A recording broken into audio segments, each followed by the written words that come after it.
It's time now to go beyond the headlines. And for the next 2 hours, go where every sports fan wants to go. Behind the scenes and into the practice facilities, locker rooms, coaches' offices, and press boxes to get the info before anyone else. This is the ESPN 1320 Insiders. Hey, you're damn right it is. Happy Tuesday, everybody. He's James Ham. I'm Kyle Madsen. And we are hanging out with you until noon. Appreciate everybody listening on 1320 AM. Everybody watching on YouTube, youtube.com/ESPN1320. Everybody watching on Twitch at twitch.tv/ESPN1320. Maybe you're on the free Odyssey app. Maybe you're a podcast listener and you're listening to the James Ham and Kyle Madsen show. And if that's the case, hello. I hope the future's going well. Man, Kings needed that one. Oh, yeah, they did. This is what we asked for against the Pelicans twice. Three times. It's what we asked for. Yeah, 3 times. Sorry, 3 times. Coming out of the break, not that you were going to go beat Golden State by 40, but just play well. And he just came out flat. Yeah, compete. So for last night, and again, I don't want to get over our skis. I'm not ready to say the Sacramento Kings are back or, oh my God, but we needed proof positive that this group of players could go do this. This group of players could go into a game against the Charlotte Hornets and just look like a way better team. And they did for 48 minutes, save for a small stretch in the third quarter. But for the rest of the game, for the other 47 minutes, they were the way better team. Yeah, I mean, I think what we were all waiting for is to see what a couple of days of practice translated to. Well, what does it look like? You can say, hey, we need practice. And then when you get a couple of days of practice, you get stomped by the Golden State Warriors. So now you got a couple more days. This is a horrendous team that you're playing. The Charlotte Hornets were not a good basketball team. They had lost by 53 the game before. They ended up losing by 42 in this game. The 95 points is the largest 2-game deficit in the history of the NBA. And now they play again tonight at Golden State. Oh, yeah. They're going to have probably the largest 3-game deficit in the history of the NBA. It's not a good team, but that doesn't matter. You need to go out and show that, it's not just practice. You have to show that you can do it against another team. Yep. And that's exactly what they did. They took care of business. And not only that, but they had a moment. They had a couple of moments, but really Zach LaVine has a moment where not only does he find himself, which was spectacular to see, but then there's this moment late in the game where if you're in the building, you could see it, where the fans started to cheer him on, even though it's a blowout. They're cheering for him to shoot from 38 feet. Yeah. And he even has a moment with the fans. You could see it where it was he looked like he got a little choked up. And we've been waiting for that breakout moment from Zach LaVine, who is an extremely talented offensive player. No doubt. And once he had that moment, it was just holy cow. I'm pulling up from 35 feet and nothing but net. And no question about when it left his hand. You see players heat check all the time, but to see a player heat check and hit every single time when he's in the middle of heat checking, you're like, right. Oh, what is happening? At some point, there's a missed heat check, or at least there's supposed to be. Everyone goes, oh. It never happened. Yeah, man. I was not, I don't want to say blown away. That's not the right thing. I was happy to see after it got to, so Charlotte cut it to 81-72. The Kings led by 20 at halftime. With a minute and a half to go in the third quarter, it was a 9-point game. And you're just watching and you're going, man, really? It's going to be one of those ones where it's just push and pull, and maybe they end up winning, but it's a way closer game than it should be. And then you get a Malik Monk basket. You get 3 stops in 1 possession because the Hornets kept getting offensive rebounds. Oh, yeah. Trey Lyles knocks down a 3. You get another stop. LaVine hits a 2, and now all of a sudden you're back up 16 going into the fourth. And at that point, the game was over. And then they ran away in the fourth because Zach LaVine went nuclear. It was that's what I just, again, I don't think that they solved all the world's problems last night, but we've been asking for this very exact type of performance where just start to finish, they got it to 9, but yeah, they're NBA players. You immediately push the lead back to 16, and then you pulled away with a 42-16 fourth quarter. Yeah, this is just, it's the win they had to have. Yes. It is, because And the style of win they had to have. Yeah, and if you somehow, lose that game, right? And people want to talk about like the negativity and how like everyone keeps saying we're so negative about what's happening here. Like what today would have been just like catastrophic. I'd have called out. Yeah. I mean, you don't have enough games against bad teams like this left on your schedule. 1,000%. So these are important games. The game on Wednesday against Utah Jazz in Utah, extremely important. Like that's not a good team. Yep. Right. And when you have opportunities to play not good teams, it's not just an opportunity to like everyone scores a whole bunch of points, right? And you run over somebody. It's an opportunity to get better, to get people on the right track. I mean, if people remember back to why Keon Ellis got an opportunity to play, it's because they were getting blown out by the Houston Rockets. Yep. They put Keon Ellis in the game and he was just like spectacular. And you're like, oh, wow, you may have found something. There's a silver lining in this, right? So there can be silver linings in bad games, but also silver linings in good games where you just trash somebody. It can just look like an obscene blowout. But the way that Zach LaVine like got his confidence back was spectacular. And so, yeah, good stuff. Yeah, they needed, I think for just the intangible side of it, they needed one like that. Yeah. Like really badly, where they didn't have to play crunch time minutes. And it wasn't just because if they had won just, let's say by 6, let's say the Hornets cut it to 9 and it kind of stays around there and it's back and forth, but they end up winning by 6. We're going to come in today, be like, okay, well, you needed to get a win. A win is a win is a win, blah, blah, blah. Here's what was good. Here's what wasn't. But you wouldn't feel great about them moving forward. That was to me, a legitimate step forward last night. Again, what's the ceiling? I probably the first round of the playoffs. Yeah. But I mean, and that's a pretty high ceiling for them to reach too. Yeah, right. But on the other hand, it really felt like the bottom was going to fall out of this thing. It felt like this was going to get sideways where, man, yeah, if you sneak past Charlotte and Utah, that's great. But then you got this gauntlet coming up. By dominating a team like Charlotte and playing the way they did, Zach LaVine was obviously individually brilliant, and we'll get to some of his numbers in a second. But I thought defensively they were really good. I thought the second unit was really good. And you start to see all these little things, all these things that you can kind of cobble together and go, okay, hey, this is something that they can grow from. Yeah, they can be maybe slightly sustainable. Right. Yeah. And that wasn't what we were seeing at all. It's like even when they were beating New Orleans, it was kind of like, okay. They were hanging on to beat, right. and they held on. It's a perfect word. It took overtime to beat the Dallas Mavericks that were missing like all 4 of their centers.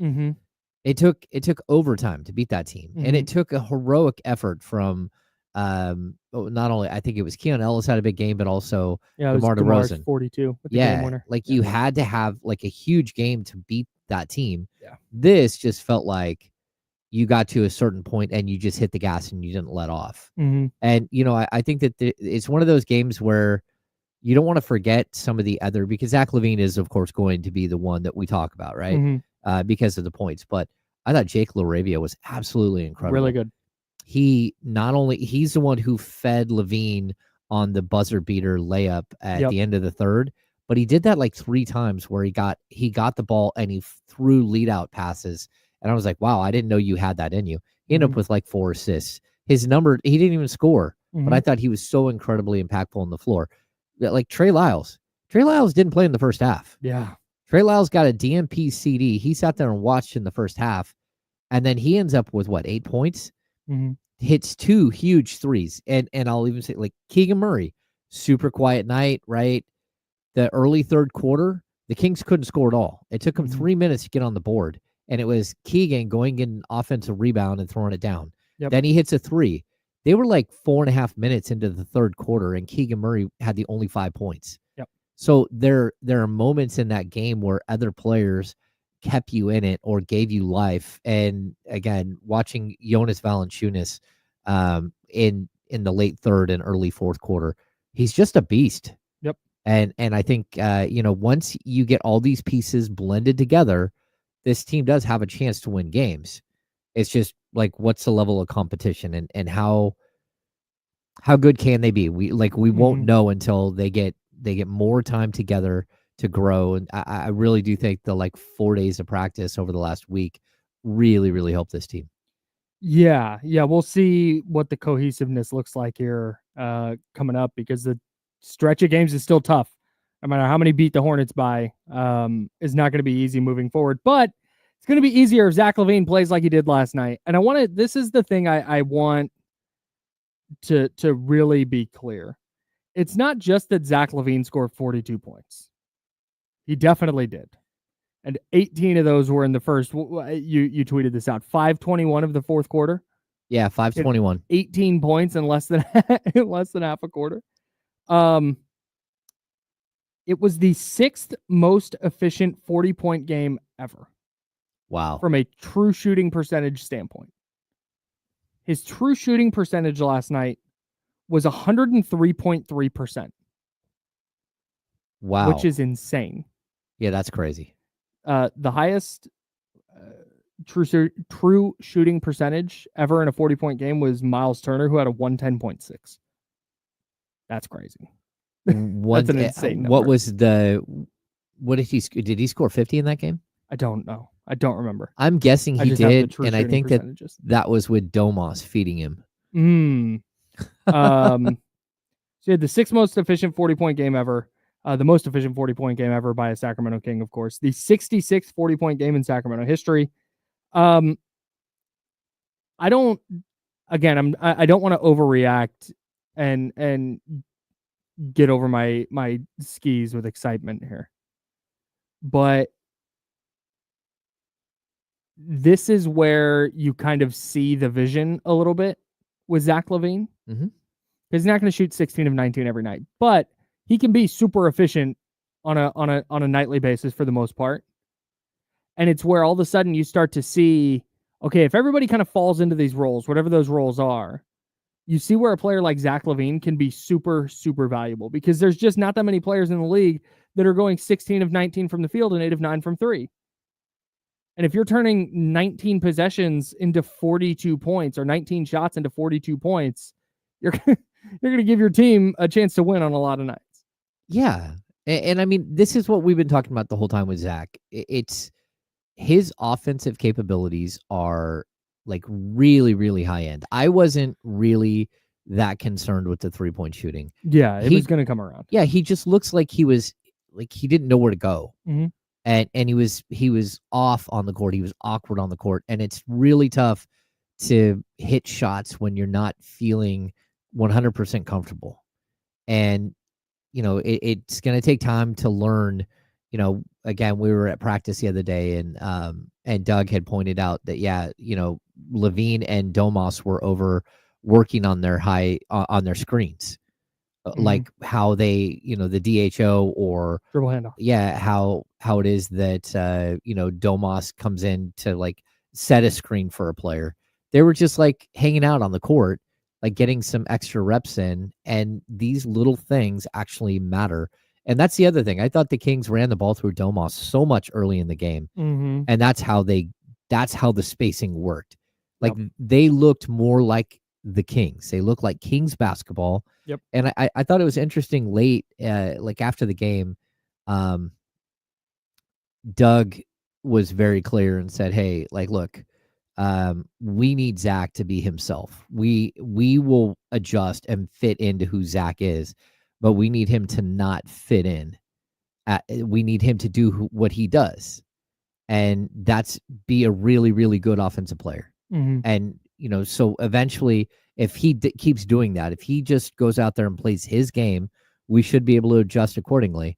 And I thought that was the first time last night where we really saw Zach LaVine come out and say, okay, this is who I am. And you're like, oh, okay.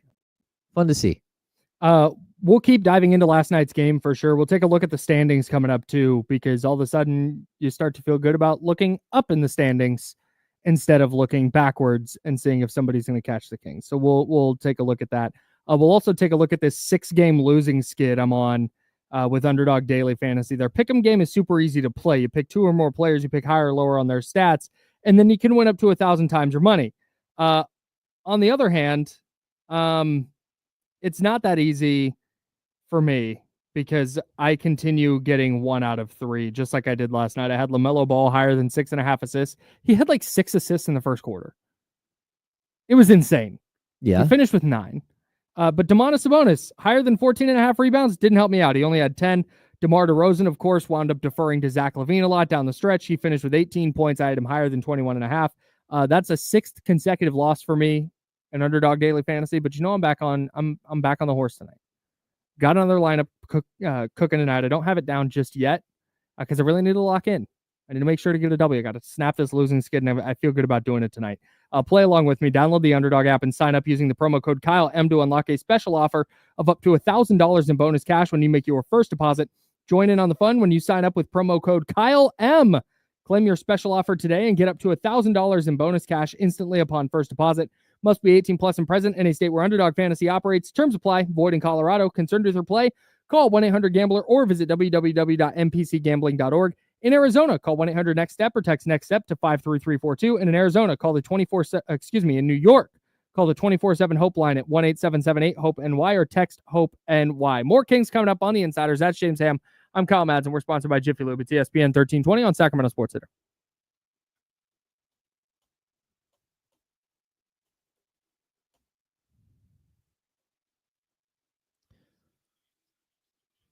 What's going on, everybody? Oh, I started one early. It's time for me to eat crow, Hector.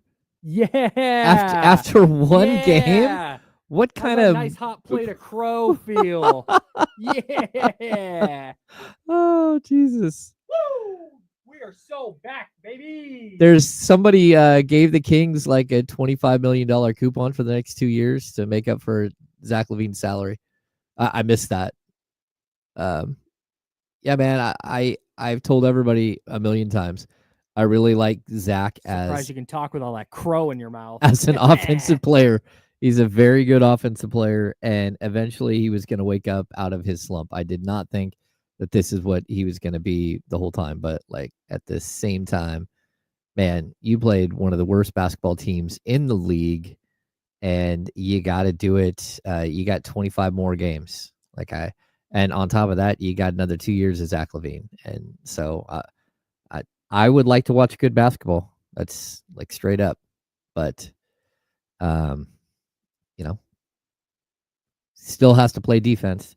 So has to figure out how to do this, do the same thing against every team, not just the worst teams. I'm going to star this because I have so many thoughts. That's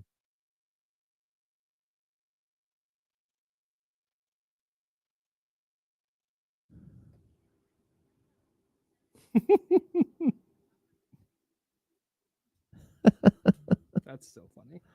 It's awesome.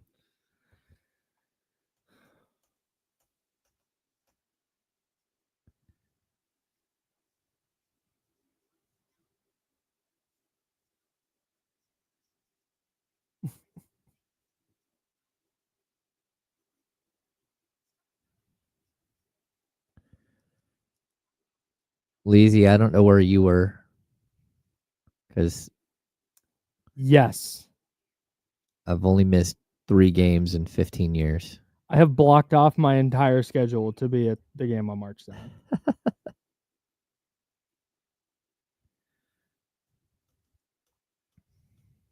Wow, this is shot. Wow. Leezy. I did not. Wow. You were one of those people? Wow, dude. That tells me a lot about Leezy as a person. Russ Dog, we don't have an update on Keon Ellis yet.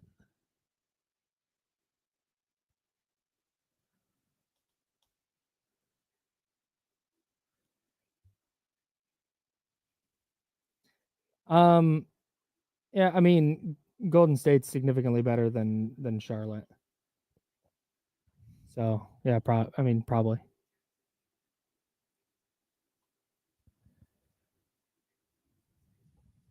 Oh, here we go.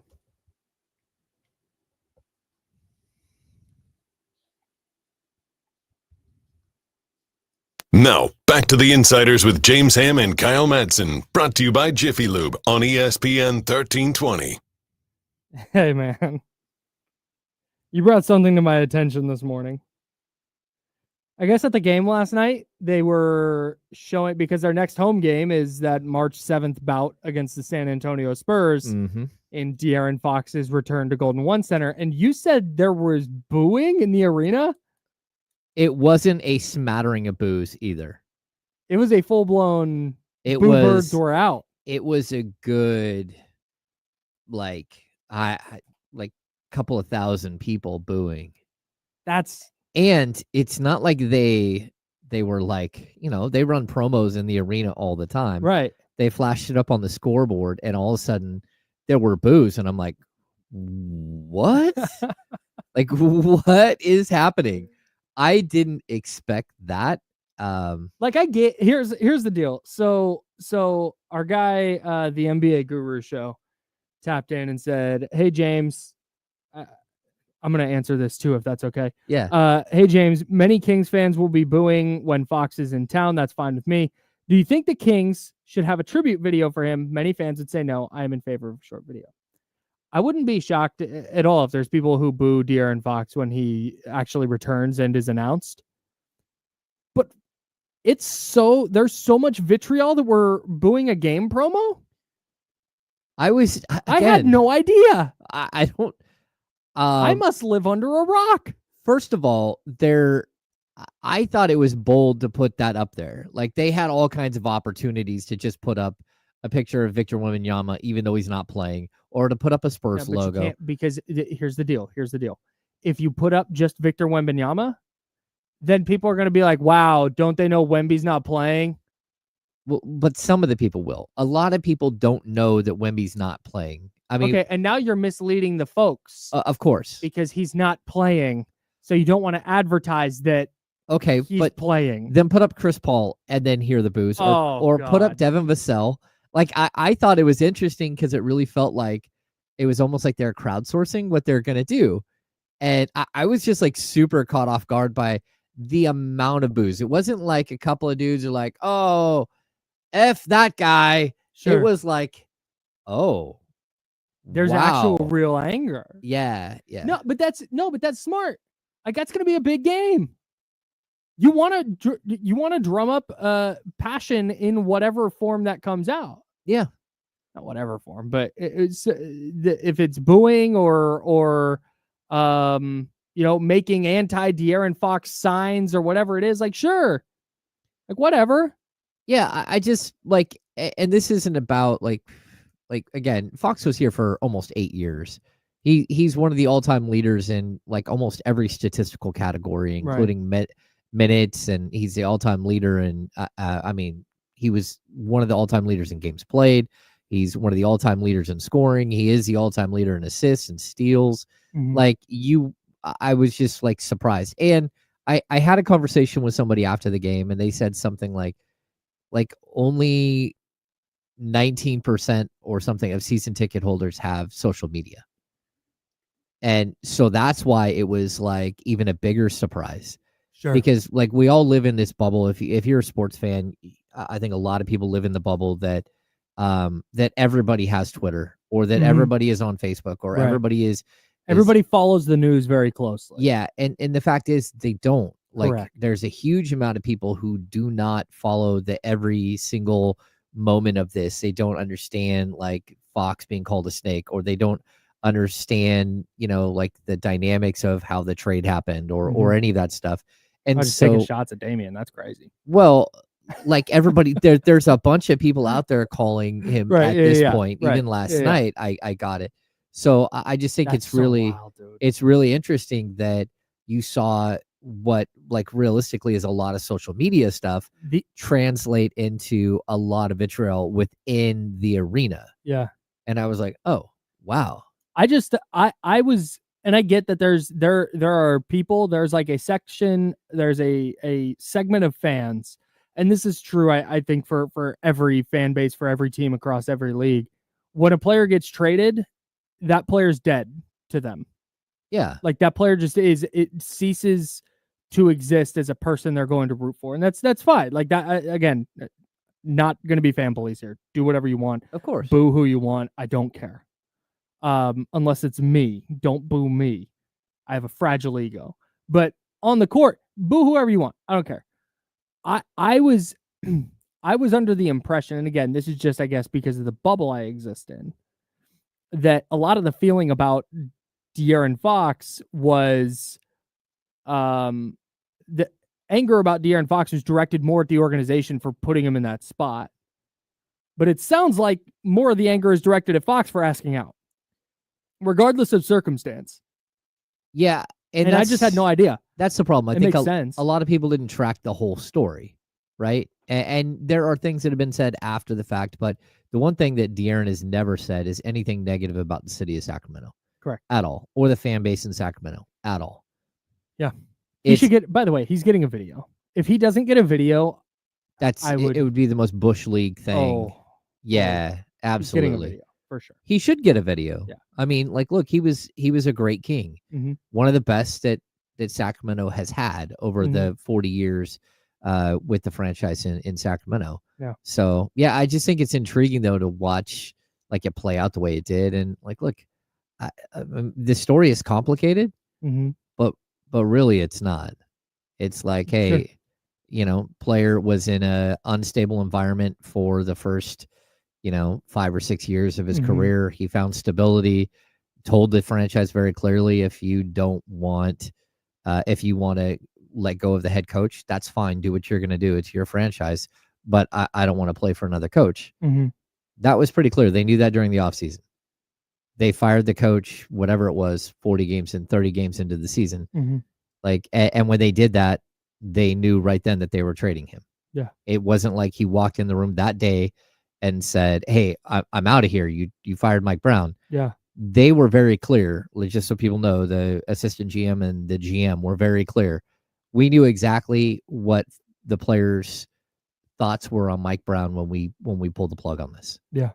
They knew exactly what it meant when they fired Mike Brown, and the rest is history. So players get traded. Can't wait for March 7th. It's gonna be electric at Golden One Center. That's James. I'm Kyle. We're the Insiders. Jiffy Lube sponsors the program. Speaking of Jiffy Lube's also giving you stuff. A $50 Jiffy Lube gift certificate and an exclusive Insiders hoodie that you can only get through this giveaway are available now. You go to ESPN1320.com. Here's your chance to win. You go to the Jiffy Lube contest page. It's front and center. You can't miss it. Today's keyword that you're going to enter to win a $50 Jiffy Lube gift certificate and exclusive Insiders hoodie brought to you by Jiffy Lube is Sacramento. Sacramento. Yeah, so like the thing everybody tweeted when they got Zach LaVine, Zachramento. So Sacramento, but take out the Sac and put Zach in instead. Zach. Yep. Sacramento. I didn't realize that there was like a because I've always just said Sacramento. That's what you say, right? Until I was listening to a podcast with I'm gonna mess up her name, Lady Bird. Because she's Irish, I believe. Okay. And she said she had to train her voice to not say the T in Sacramento when she was doing Lady Bird, because she wanted to say Sacramento. And I thought that was weird. Okay, so what did she do? I'm confused. How did she say it instead? She wanted to say Sacramento. Okay. But nobody from here says Sacramento. Okay. It's just Sacramento. No, that's true. And the way she speaks is proper, so she wants to pronounce the T. Oh. And she had to train herself to not say the T. That's wild. Yeah, had no idea. Not even a thing that ever registered. Anyways, I digress. Before we get to some of the other scores from last night, the Hornets are so bad. They shot 35.3% from the field and 25% from three. Oh no, they're horrible. They had so many looks that they just smoked. They were as bad as advertised. Yeah.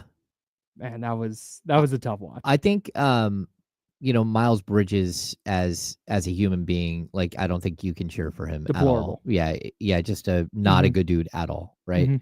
But as a basketball player, like he was the only one that looked competent on the court at all. Like I don't care what anyone, like there were a lot of fans cheering for LaMelo.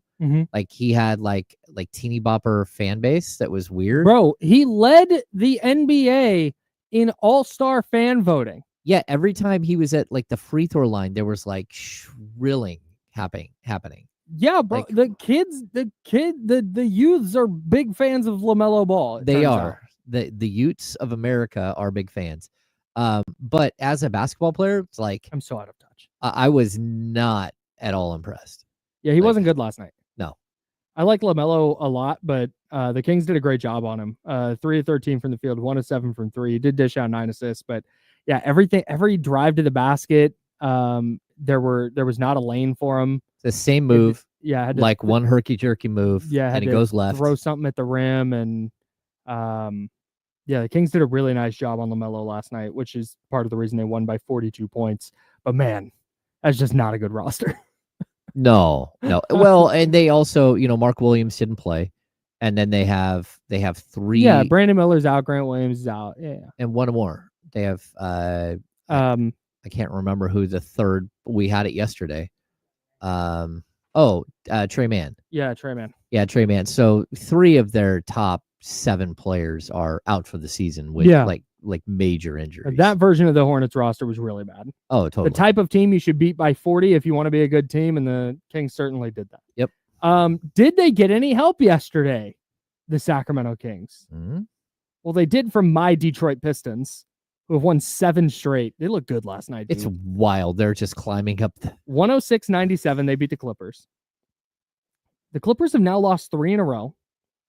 Their grip on the number 6 seed is gone. They're 2 up on the Kings. So the Kings are 2 back of the 6 seed now. Okay. The Clippers, the Clippers are 1 game up on Golden State for the 6 seed, half game up on Dallas, and they're now tied with the Timberwolves because the Timberwolves had an all-time NBA comeback last night. That was crazy. Insane. So the Wolves beat the Thunder 131-128 in OT. That does not tell the whole story. Minnesota won the fourth quarter, forced overtime by winning the fourth quarter 41-19. They trailed by 16 points with 3:41 to go. It's according to Automatic NBA on Twitter. Currently X. NBA teams in the last 20 seasons were previously 1 and 9,249 when trailing by at least 16 points with 3:45 or less remaining. I'll say that again. 1 and 9,249. The lone win in that stretch was the Kings.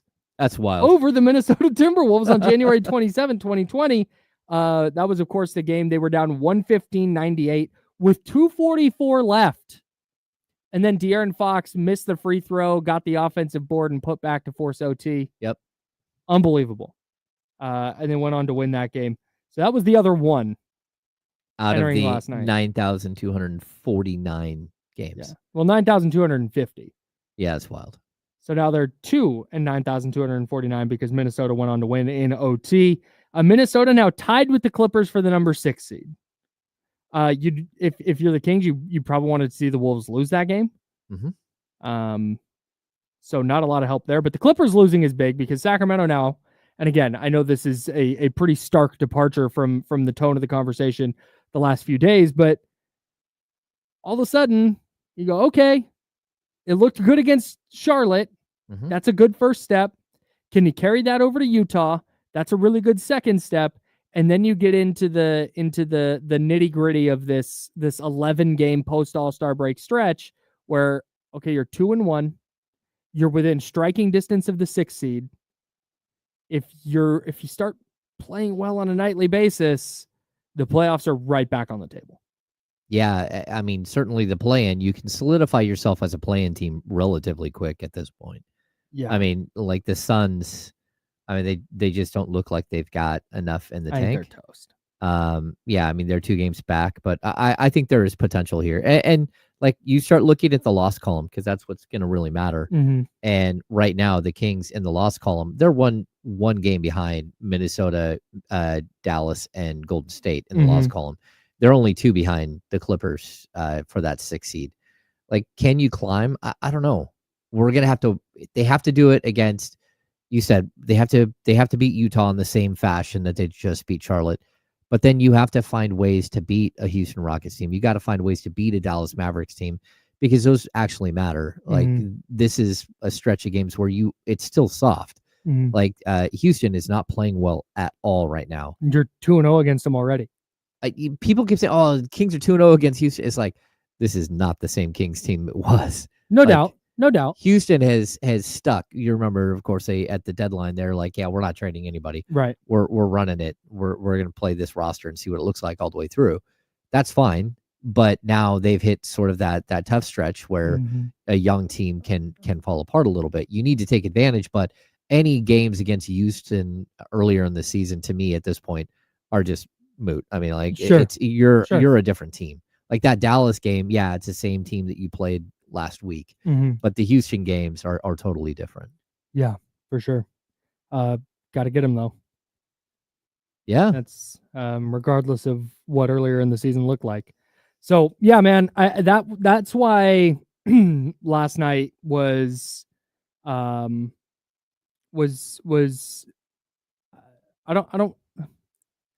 guess impressive is the word I'm looking for, just because they had not played well in a long time. The vibes were really bad. There were opportunities in that game last night early where the Hornets were hanging around, where you could have punted. When they cut it to 9 in the third quarter, you could have punted and let go of the rope, and now you got a closer game. That was the very specific type of win the Kings needed. I know, just get wins however you can. I'm down with that mantra against Dallas, against Houston.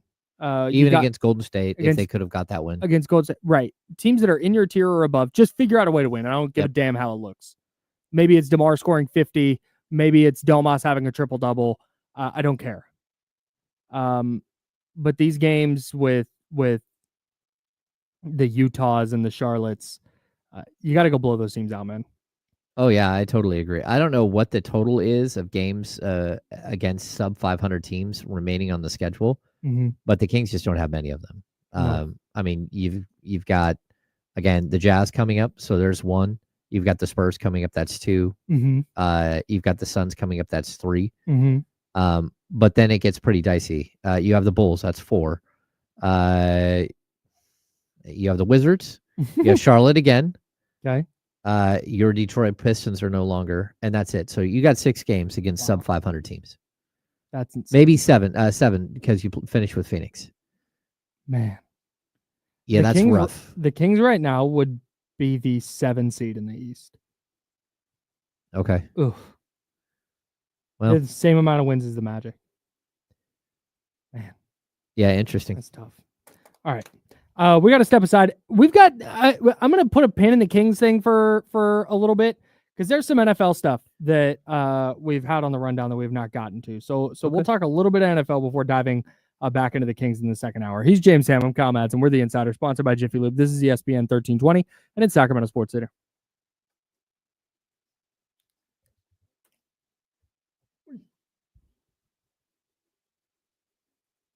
This is an interesting comment, Anthony.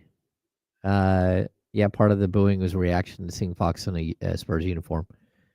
I expect him to get a very good ovation from the crowd on March 7th.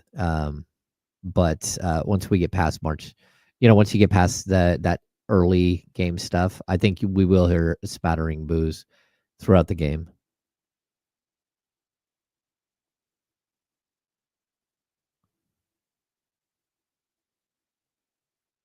And I know a lot of people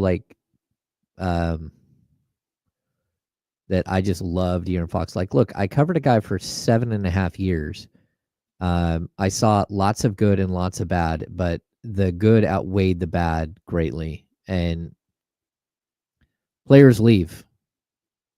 That's, I'm on my 9th head coach covering this team. I've covered 1, 2, 3, 4 front offices, 2 ownership groups. Like, people come and go. But the dude put in 8 years in Sacramento. And I believe still that everything that happened here was totally avoidable on multiple levels. It's not just all on the front office, but it's also not just all on Fox. So,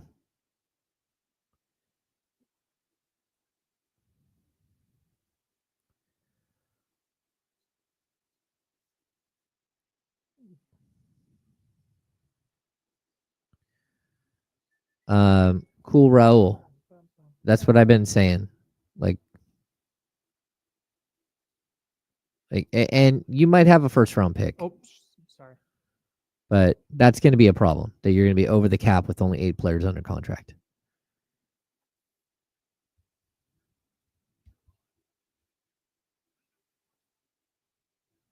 Getting better is going to be difficult. But that doesn't mean you can't trade players and you can't attach picks and everything else.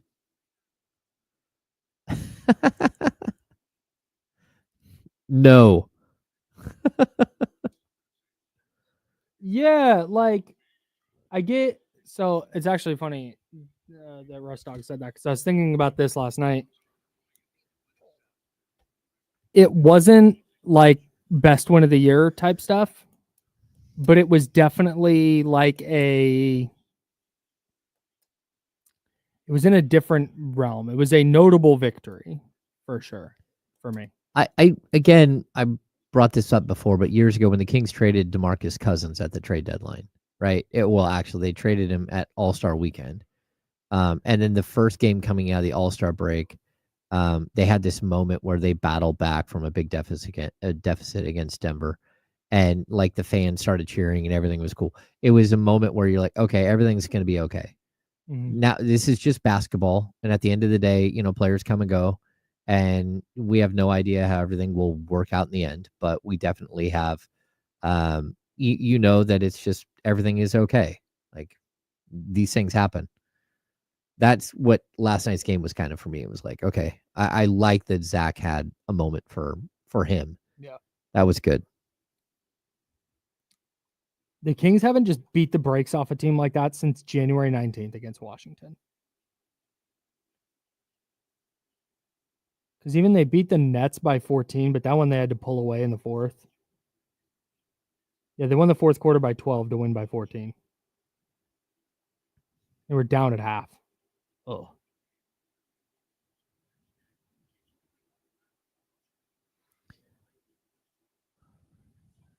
Leezy, it's a good question.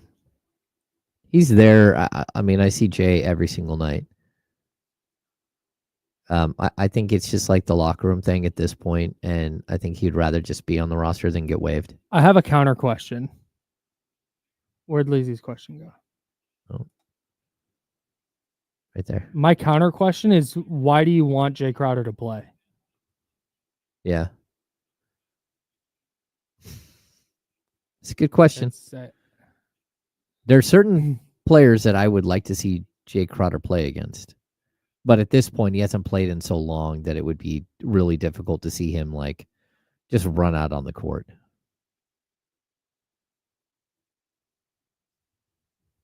Oh, hey, we're back.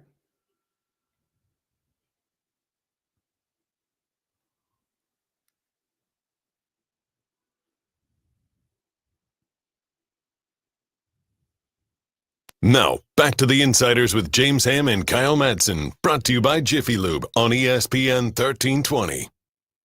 He's James, I'm Kyle. Tons of Kings coming up, but I want to talk a little bit about the NFL with the NFL Combine starting up. John Lynch will talk tomorrow. 49ers GM, Kyle Shanahan, not attending the event once again. First of all, it's so funny the just kind of the discourse around Kyle Shanahan, right? But Matt Barrows from The Athletic reported on his podcast that he thought Shanahan would go to the combine this year. Oh, really? And it turned into this like talking point of, well, of course he is. He has to. They went 6-11. He has to get to the combine now. And then he ended up not going. And it was like, what is he doing? Why is he? It's like, because there's no value in going to the combine. That's why you have scouts and front office personnel and such that go to the combine, that can do interviews, preliminary interviews, that can watch the workouts, that can get the medicals. And Kyle Shanahan can watch film and do whatever else he does from his home. Okay, so I think that there's no value in watching the cone drill, and there's no value in watching a 40-yard dash Sure. and how many bench presses he can put up. Mm-hmm. I do think there is value in sitting across from somebody and talking to them and getting a feel for who somebody is as a person. And maybe that's not something that Kyle Shanahan is good at, and that's okay. Because like there are a lot of people who just aren't good at interviewing people. Totally. And I agree with you 100%. This is not the only opportunity to meet prospects. No, that's true. Like that if this was the one, it's like you get the combine, you get these 5 days, and then it's done. You don't get to, you got to do a draft. Then I would be fully in that boat. Yeah, because you're right. Doing even Zoom, like you don't get the same vibes. Yeah, I want to see body language. I want to see how, because like, look, if you've ever interviewed people, not just like sports interviews, like I've like hired people, right? And like there are employees that people that you go to interview, that prospective employees that you can just see are melting down. Yeah. But that doesn't mean they're going to be bad employees. Sure. And it's your job to like disarm them and like say, hey, you're going to be okay. Just take a deep breath and relax, and let's just have a conversation, right?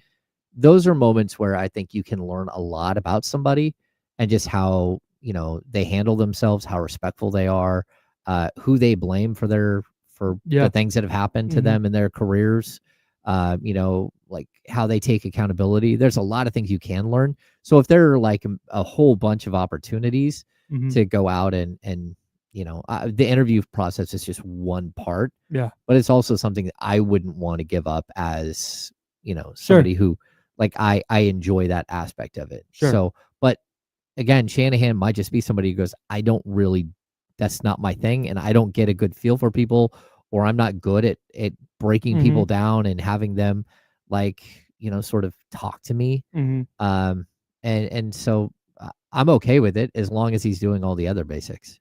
Yeah. And I would assume he is. Shedeur Sanders, it was announced, is not going to work out at the combine. I know why it's in the news cycle. And I know why the combine matters. Yeah. Like, it's fun. It's watching dudes who are basically superheroes exercise. And watching people who are that tall and that buff run that fast or jump that high or jump that far or bench press that many times is like a marvel, right? It is just, no pun intended. It is fascinating. But this is not this, like we just said with the Shanahan thing. This is not the end all be all. This is just the thing they publicize the most. Shedeur Sanders not working out at the combine does nothing for me.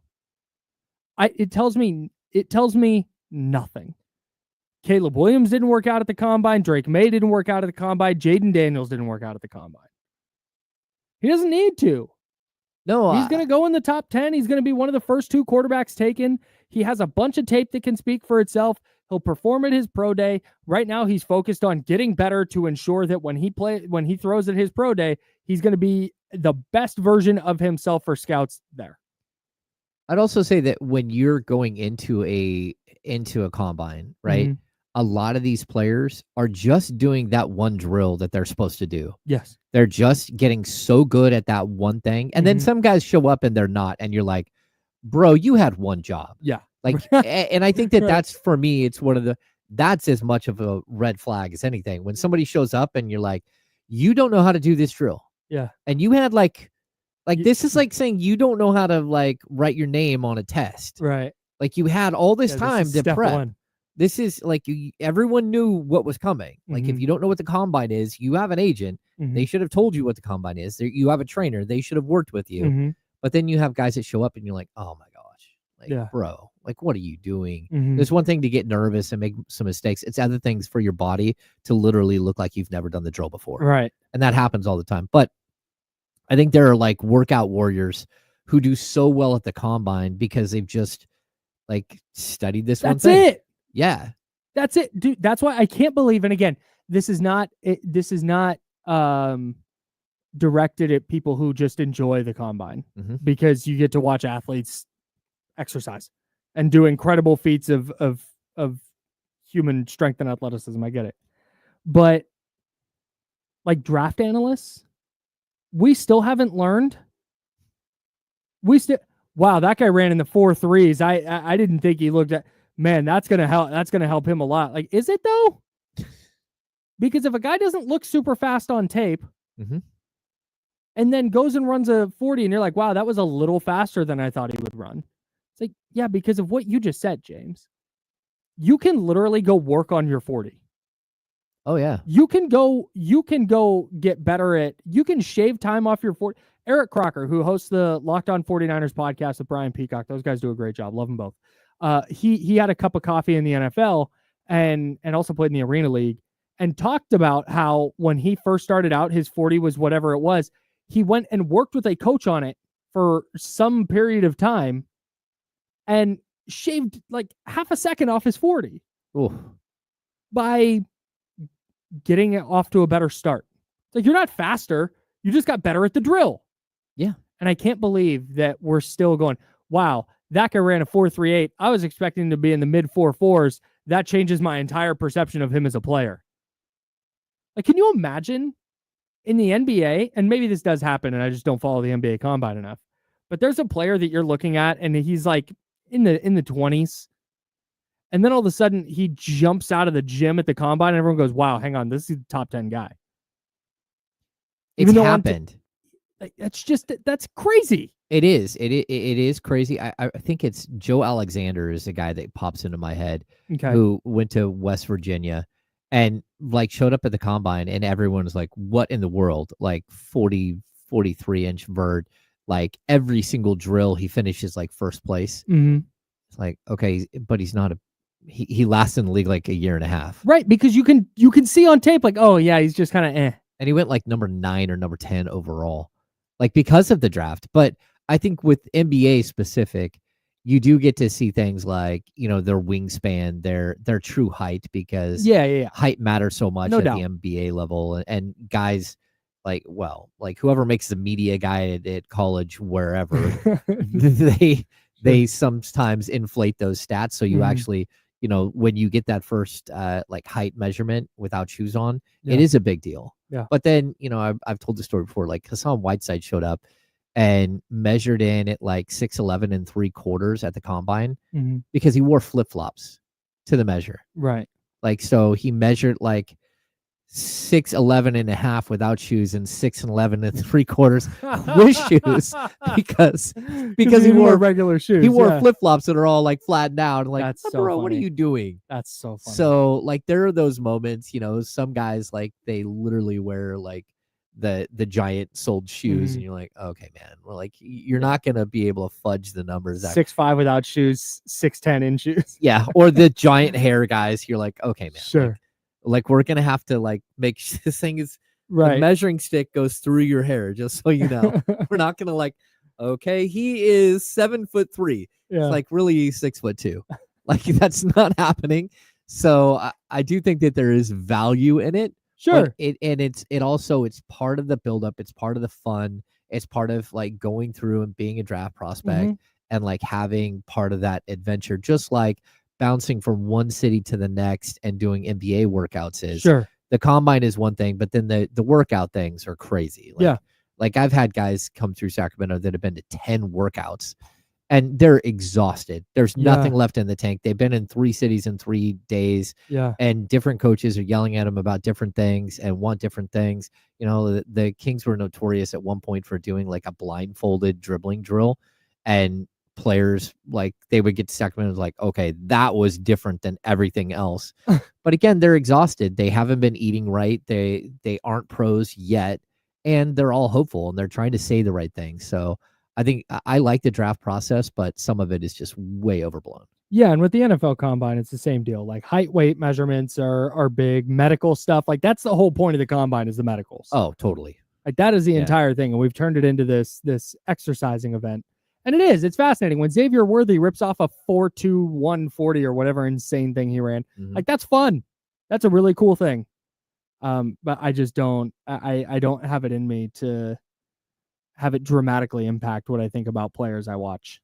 Yeah, I also think the interview process in the NBA is more crucial because there's only 30 players in the first round, not like the NFL where there's 7 rounds and all these draft picks. Right. And you're filling out a team a lot of of darts 53, in the NBA, and the dollar amount for rookies is so much higher. So if you're drafting a guy even at like number 13 this year, Devin Carter, he's making $5 million. Yeah. So NFL players, it's just different. Yeah, for sure. We'll have plenty more on the NFL draft coming up over the next few weeks. And free agency, of course, which is in, oh my God, that's like in 2 weeks, 2.5 weeks, I think. That's when for NFL free agency to begin. Oh my goodness. Holy smokes. We'll be all over that, of course, right here on the Insider, sponsored by Jiffy Lube. But let's dive back into the Kings game from last night with James Ham, 6 quick thoughts, and then a couple additional notes we didn't get into earlier on. That's coming up in the second hour. He's James Ham. I'm Kyle Madsen. We are the Insiders, and we're sponsored by Jiffy Lube. This is ESPN 1320 at Sacramento Sports Center. Clear.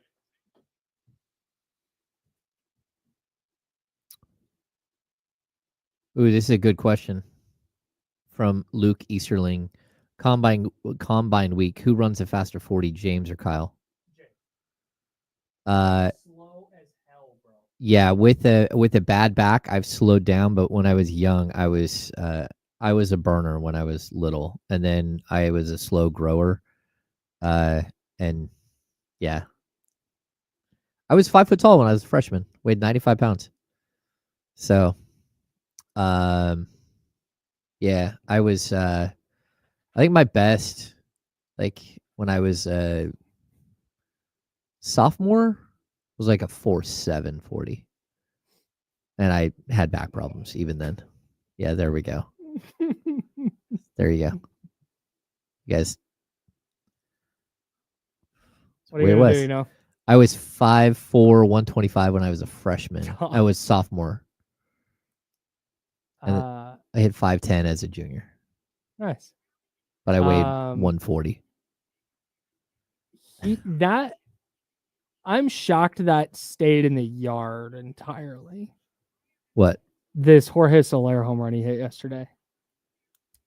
Oh, yeah. It was a blast, right? Huh? It was a blast. Yeah, dude. It was like there's the fence, and then there's like a berm, like a hill, and then there's a walkway, and then there's another little patch of grass with some trees behind the walkway, and it landed in the trees. Just an absolute nuke, dude. Yeah. I know we were like, everyone's like, hey, did you see Soler's home run? And then everyone's like, hey, let's see if I can find it. Where did you play? Like, where is he playing? The Halos, dog. Yeah.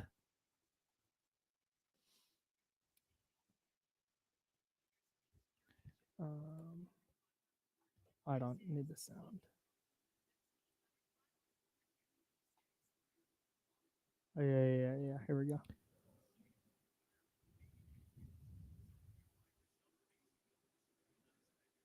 I didn't like 4.7 wasn't fast. Like Casey Tucker, you're right. There were like 4 or 5 guys on my team, and they were fast. Here's the 2-strike pitch. That ball's blasted deep down the left field side, and you can kiss it goodbye. Here's the you know his swing right there? You know, he looked like Ron Gant. Who? Remember Ron Gant? Oh, Ron Gant. Yeah. Played for the A's. Reds. That's what that looked like. That was just like beat. Here's the 2-strike pitch. That's such a Skidoosh. violent swing, dude. Yeah. Here's the 2-strike pitch. That ball's blasted wild. deep down the left field side, and you can kiss it goodbye. Hey, watch my man here in the red hat. He ends up getting the ball, but watch him. This guy in the Trout jersey. Here's the 2-strike pitch. Watch this dude. Blasted deep down the left field Watch him right here. He's side, like, I got it. you can Oh, wait, kiss never it mind. That is so far out of here. Here's the Oh, and then he first left Oh, it. and it hit a tree. That was crazy. This is funny. I too ran that at Nevada Union.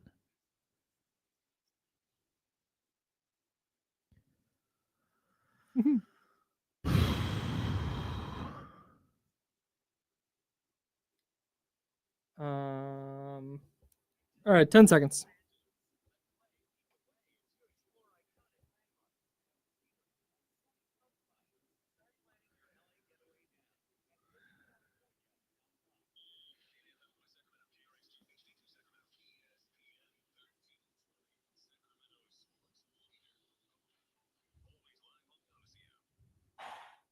Welcome back to hour number 2 of the ESPN 1320 Insiders. Get ready for the most up-to-date sports news and talk with the ESPN 1320 Insiders. Hour number 2. That's James Ham. I'm Kyle Madsen. We're rocking with you until noon, and then we will hand it off to D-Lo and KC, and they will take you up to 4 o'clock right here on Sacramento's Sports Leader. Talked a little bit of NFL Combine with the draft and free agency coming up. We'll put a pin in that, however, to get back into the Kings' 130-88 win over the 130-88. Yeah. Oh my God, that just doesn't sound right. 130-88. What was our guess yesterday? Not that. No, it wasn't that big. No, I think I was like 121, 103 or something like that. Yeah, I think I said 124, 109. Yeah, whatever. Like that. We were. Yeah, we're way off. We both thought blowout, and our 2 blowouts combined did not match the correct number. No. 130-88, the final. Let's get to 6 quick thoughts. How'd yesterday's Kings game go? Kings insider James Ham has 6 notes you need to know. Here are James Ham's 6 quick thoughts. Yeah, here they are. Number 1, James Ham of the Kings Beat. Kings Beat Doc. Zach LaVine went crazy. He was having a very good night. I think he had 22 at the half. Mm-hmm. And then he went quiet in the third quarter. I'm like, oh, is this gonna be one of those nights where he never like has the complete game because they don't need it? Then he gets a late 2-point bucket from off the feed from LaRavia. And then the fourth quarter was just crazy. I mean, the fan reaction was crazy. Everything was wild. I thought it was just such a good night to see somebody have like their moment for a fan base and like be accepted. And I thought that was really cool. Okay, never mind. This is wrong. We're good. Zach LaVine in the fourth quarter, 7 of 8 and 4 of 4 from 3. Oh yeah. 18 points, a board and a steal, and 521, man. Yeah, and the threes, they were crazy too. Let's see if we look at 2 30-footers and a 31-footer, I believe, with a 26-footer mixed in. Yeah. Maybe 2 26 and then a 31 and a 30. They were the last 2 were bombs. Yeah, that's when it got crazy. Yeah. And it wasn't even like it sure does feel but like dude, did it not feel like they needed that from anyone? Like Zach LaVine totally. Specifically, because he had not been shooting it great. I don't think anybody was super concerned about his long-term offensive output. Like it was going to eventually come around. No, that's what just to have a game that like, hey, we're all having a good time. The game is not in doubt. Here's our guy just being awesome. Like that's with how down everything has been for fans at Golden One and for the Kings players to just get to enjoy 48 minutes of basketball and specifically a 5-minute stretch where like, oh, hey, we have one of the 8 guys in the league capable of having a stretch of basketball like this. Yeah. It was great. It was so fun. It was a huge moment. And I'm looking at the box score now. Zach LaVine missed that shot at the 11-13 mark of the fourth quarter. He didn't hit his first bucket. He had a driving layup with 10:09 left in the fourth. Man. So all of that came really in 3 minutes and 9 seconds. Like all of that is absolutely bonkers. Yeah. So yeah, just crazy. The long 3-point shots. And then the confidence and like almost like feeling the crowd urging him to shoot from wherever. It's just wild. Like, Yeah. good for him. Separate. I don't think this is in your quick thoughts, so I'm going to insert my own quick thought here. The other thing that jumps out from the box score to me is 25 minutes for Keegan Murray, 27 for Domantas Sabonis, 30 for DeMar DeRozan, 31 for Zach LaVine, and 31 for Malik Monk. Yeah, that's what happens when you finally a night they didn't have to play 38 plus minutes. Yeah, when you club somebody. Yes. Yeah. They needed that badly. Number 2. DeMar DeRozan did a little bit of everything. I enjoyed watching DeMar in this game. Like there were some forced shots at a certain point. But I think the first thing he did is he started out rebounding. And then all of a sudden he started passing and finding his teammates. And then he went and got his like he does. But a lot of it came at the free throw line. I just thought overall it was just a really, really solid all-around game for him. And I know like lately he has been very, very good offensively, but sometimes, you know, he gets his other stats really, really late in games. I thought he was impactful as a rebounder early in this game and then as an assist man early in this game.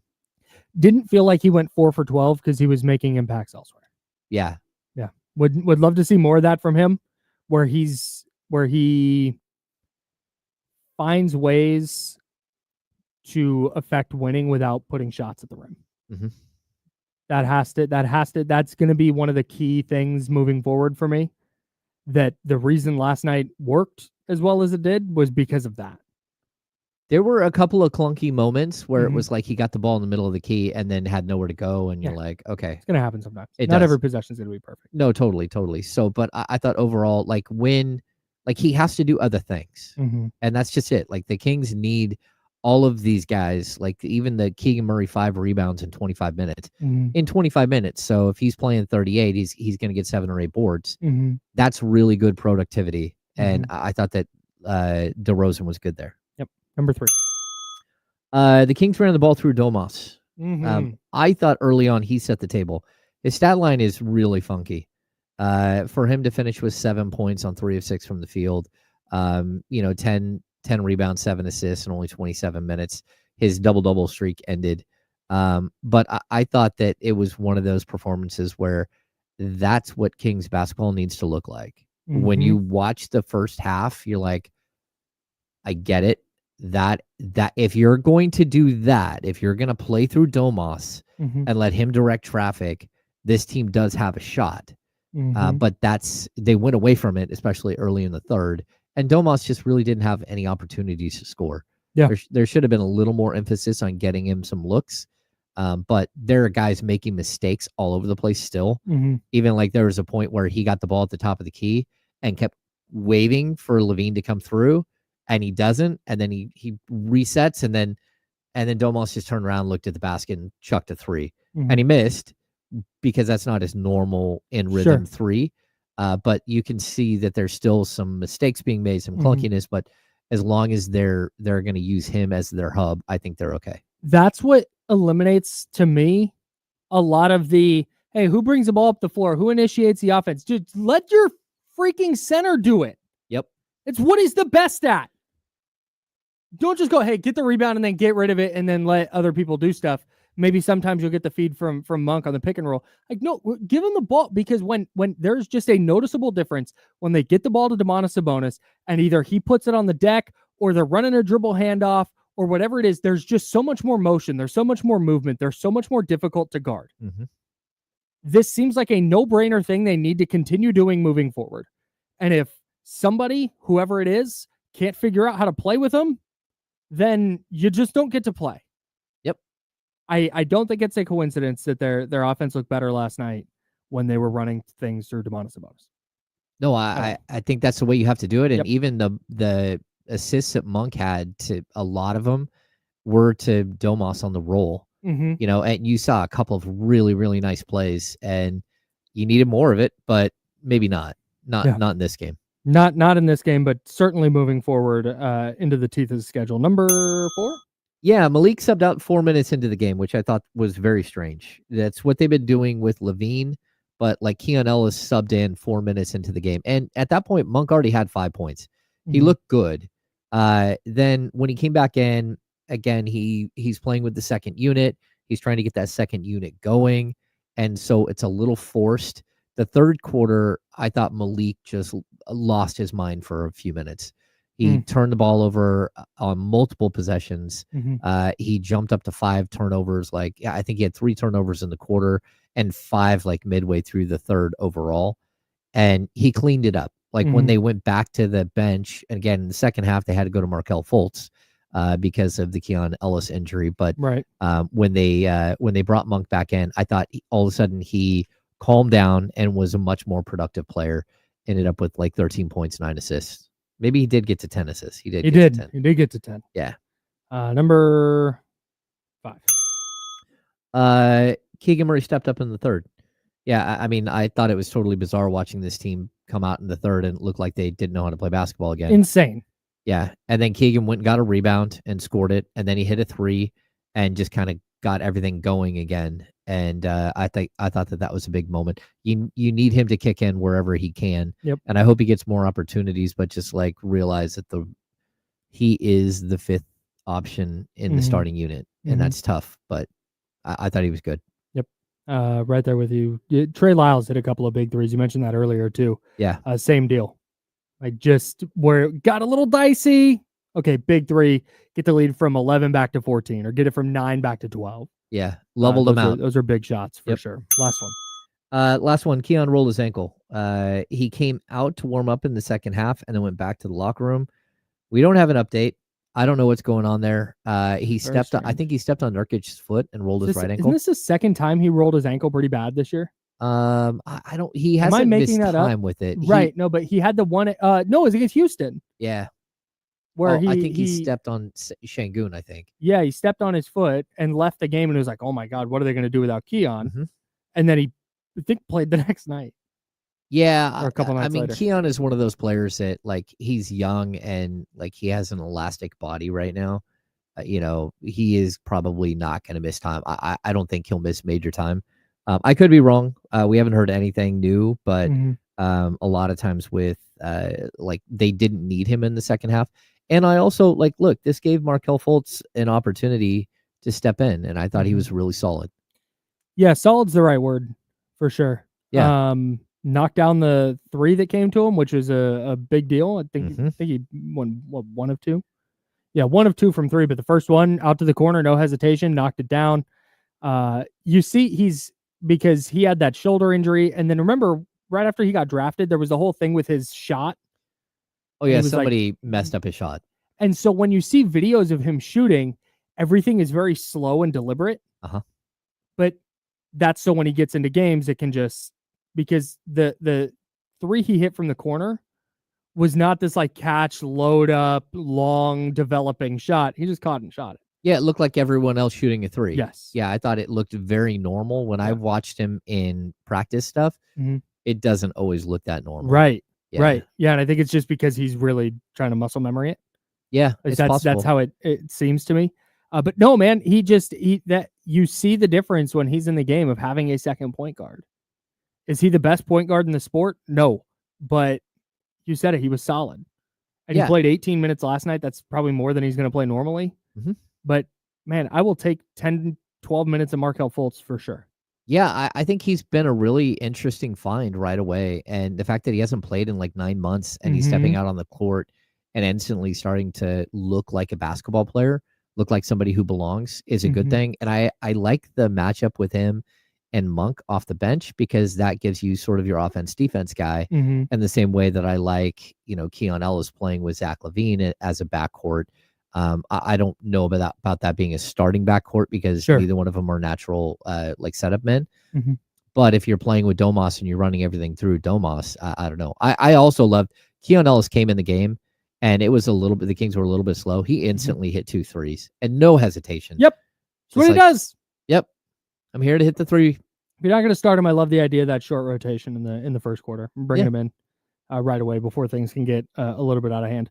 Hey, before we step aside, let's get out to the phones. The Elk Grove Kia Talk Line's 916-909-1320, 916-909-1320. Mitch in New Jersey, what's going on, buddy? Hey, James. Hope everything's well. What's going on? Yeah, we're good. Don't get too excited last night. I mean, could get the same results, maybe even a bigger league if we playing University of San Francisco or Beverly Hills High School. But you're really helping out Hornets. To me, it's all about Flag and the two stars at Rutgers. I cannot believe that Rutgers has 2 one and done. So that has to be the first time ever. So Mitch, you love to have one. I'm sorry. You were unmoved last night, and you still think the Kings should be in full tank mode. Yes, I do. I want to see Flag. I don't want to see Flag with San Antonio because Flag, Fox, and Victor Wembanyama sounds like a law firm, and you'll be hearing that team be great for 10 years at least. With those 3 guys went up together, and the two-thirds the way there. All right. I want to see Sacramento get 1 or 2 Rutgers guys. I know they're above 6'2", but I like them. And that's a guard 6'6", and guard have to play multiple positions today. So why can't Zach play a point guard? Why is this big deal? Yeah, I know we have like 4 twos trying to cover spots 1 through 4, but they don't even put down point guard, power forward on the box scores. It's just either guard, forward, and center. Not even center. You don't see it anymore. Thanks for the call, Mitch. Appreciate you. Yeah, I think it's just the point guard thing is just more having somebody who can organize the floor and organize the offense. Well, and I do agree with Mitch. The Kings have 4 twos that they're running out there. Yeah, no, that's not wrong. Yeah, for sure. But in an era where positions matter less, that's why we talk about needing a second point guard. Mm-hmm. And I think Markelle Fultz might be that for them. Like you said, Hopefully. He was solid last night. Enjoyed watching him. So did the Kings really make any progress last night? Or was it just they beat the hell out of a bad team and got a historic night from Zach LaVine? We'll talk about that next. He's James Ham. I'm Kyle Madsen. We're the Insider, sponsored by Jiffy Lube, and it's ESPN 1326. I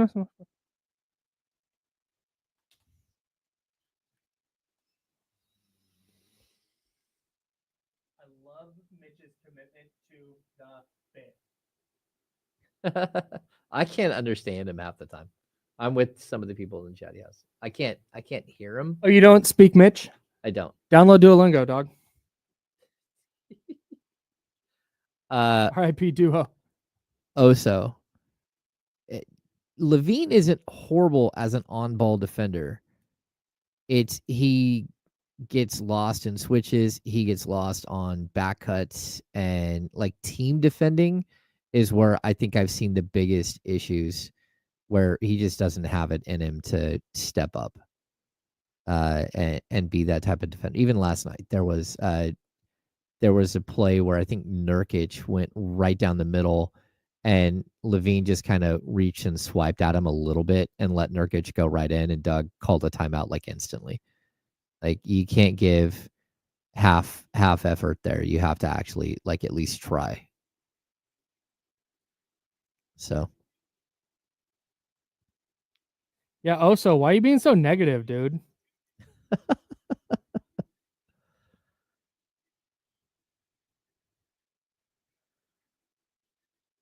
We're here to have fun, damn it.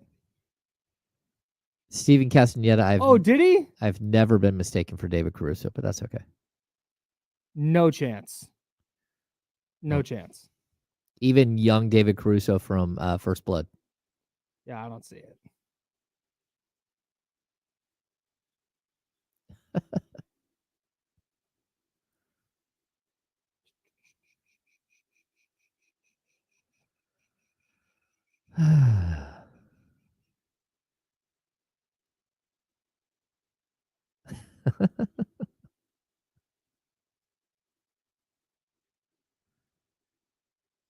I agree with this. Beating bad teams is progress. And beating bad teams by gigantic scores, that's good progress. The chatty house is full of fine, upstanding citizens. That's what.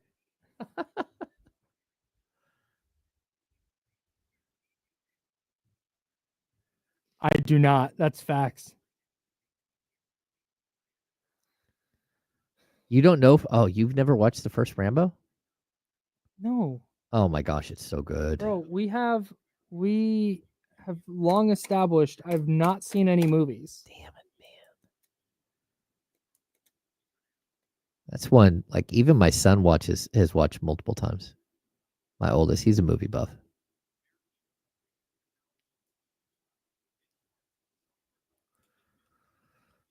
Shout out to Sylvia here in the office. She brought in Hey. tamales this morning.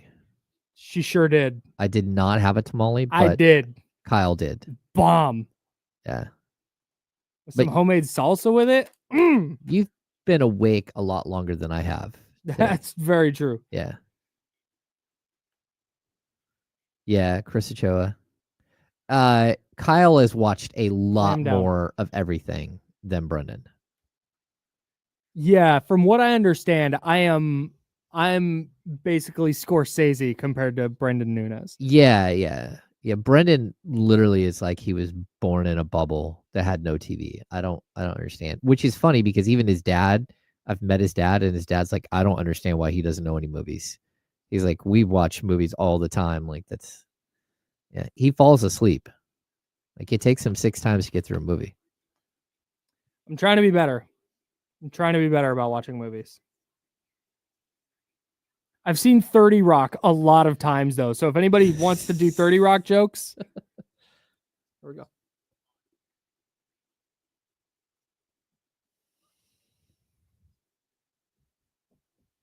Now, back to the Insiders with James Ham and Kyle Madsen, brought to you by Jiffy Lube on ESPN 1320. I have seen Popstar Never Stop, Never Stopping. I've seen it twice, actually. Shout out to Will Z. That's James. I'm Kyle. We're the Insider, sponsored by Jiffy Lube. I'm talking movies at the break. I'm trying to be better about watching movies. Yeah. When I was growing up, I didn't watch a ton of, like, my folks weren't big like movie people. So movies weren't the first thing I gravitated to, and if I did, it was typically Disney stuff, right? So there's that gap in my like pop culture knowledge of a lot of classic like 80s and 90s, specifically action movies.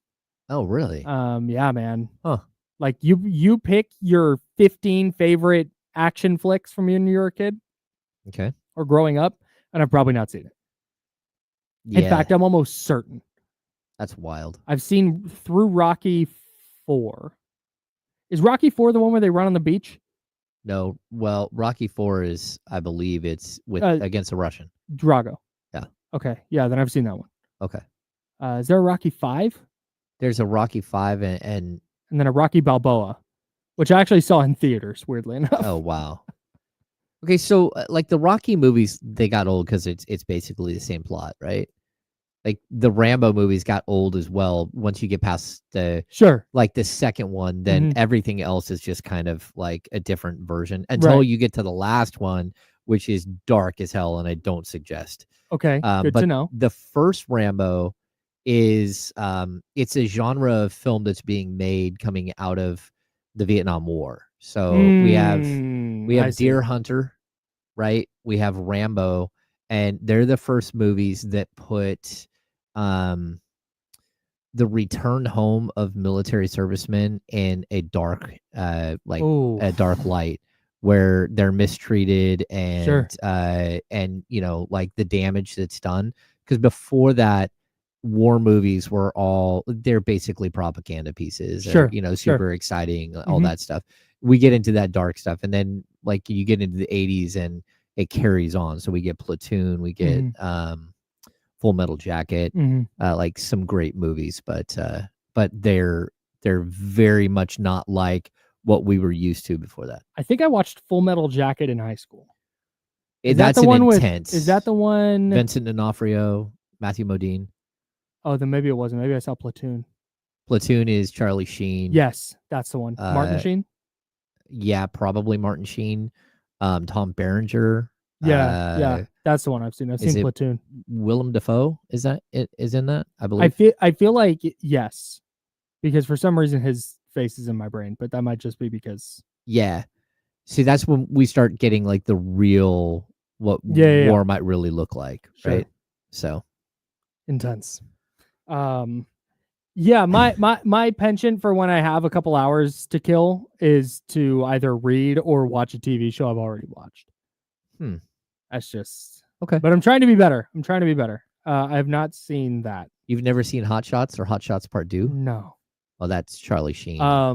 Remember the Titans? I've seen a bajillion times. Okay. miracle about the 1980 U.S. Olympic hockey team, we could go bar for bar. I will quote that movie start to finish. But again, that's what, as a kid, I just like, when I wanted to watch a movie, I was watching something I was comfortable and familiar with. Got it. So, anyways. TC, get us back on track. TC, what's up? Hey, what's up, big dog? Chilling, bro. What's happening? Oh, yeah. Hey, Hammer call. Hey, listen, hey, that was a nice moment, man, to find Zach last night with the, with the fans and everything. It's just for him to find himself. I know he had that 30-point, bro, but this is what we were looking for with Zach. We rolling like this, cooking, going through Domas, bro. We got something special going on. Not to get off, we won, right? But if we're talking about, I know it's early, but I've been watching this kid, bro. I've been watching the games on the weekend. Check that guy, Bruin, out from Auburn. I think I'm saying his name right, the 6'10" guy. A dog, bro. If we can find our way him and get into the bottom half of the first round this year, not tanking, I'm talking about packaging some at the end of the season to get into the draft, to get that kid, he fits, bro. Check him out. But other than that, we look good last night, bro. Thanks, That's all I TC. got. Appreciate you, buddy.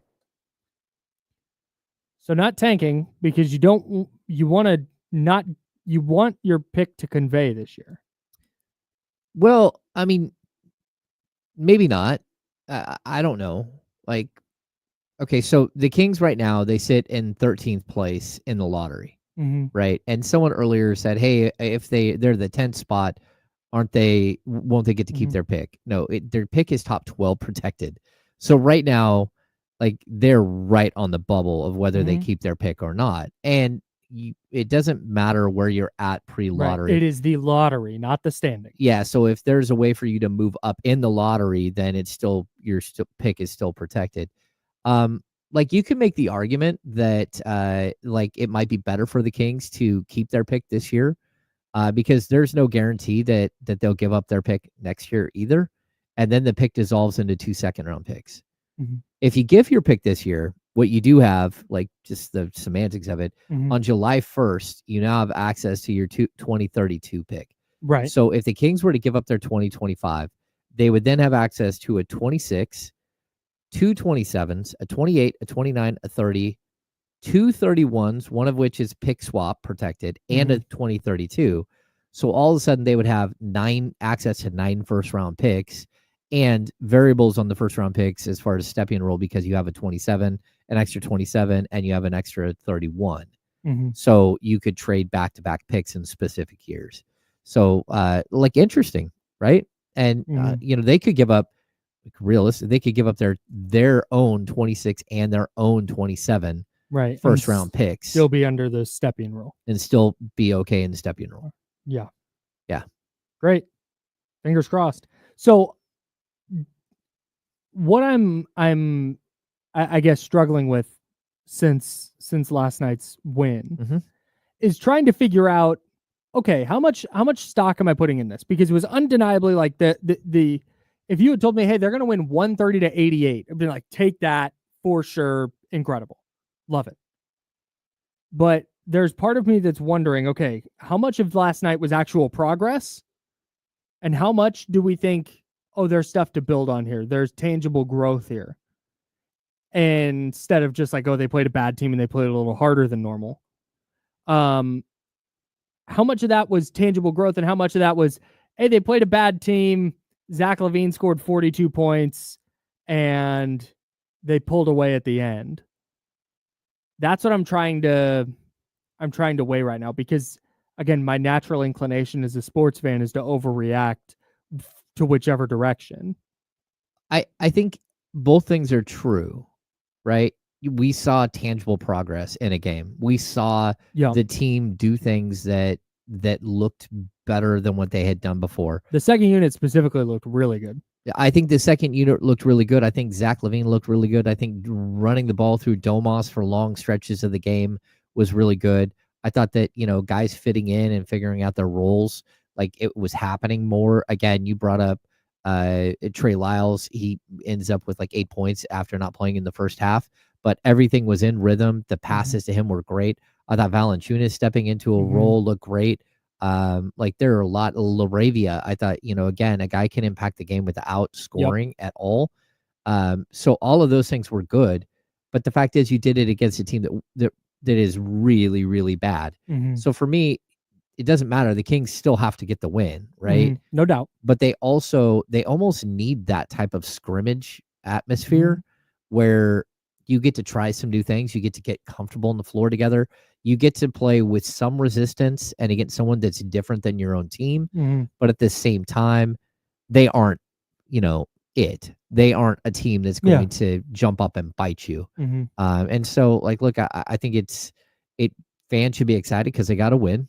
And Yeah. because, again, Doug Christie's now 16-10 as Mhm. a head coach. There's a good chance after Wednesday he'll be 17-10 Mhm. as a head coach. That's really good. It doesn't It's matter impressive. who you're playing, Mhm. right? So all of that's good, but you have to be able to learn and grow from each of these games that you're going through right now. Because when Houston pops up on your schedule, or you get done with that game, you got Dallas. Dallas can beat people. They've been beating teams and shocking people since the trade, right? And the trade and then the injury. But it's what comes after that that's going to be the real problem. You have to use this time right now to get better as a team. And if they don't take this serious, and I would circle the one thing that stands out that wasn't good last night. They had 18 turnovers last night. Yeah. That's not okay. That's a bad number. It's a bad number, and the reason you got away with it because it was a bad team. Sure. 18 isn't all that much different than the 24 they had the game before. Mhm. It's unacceptable. Yeah. But you're going to ignore it because you club somebody. They have to clean all that stuff up, and they've got to figure out ways to get guys to play to their strengths. Mhm. And we're just seeing like the nexus of the beginning of everything. Mhm. And that's what's tough about switching your team mid-season.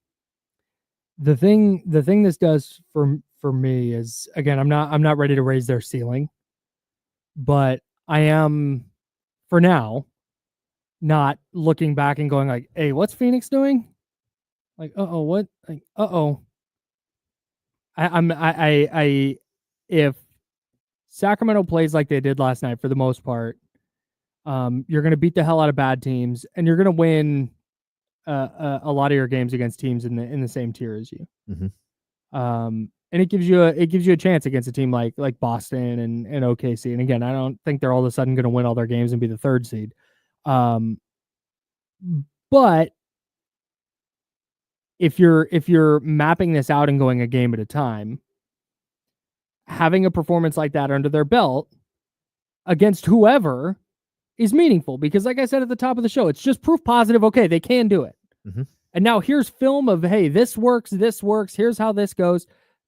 I guess I saw Dr. David in the chatty house at youtube.com/ESPN 1320 mention, like, okay, let's see him do it against the Rockets.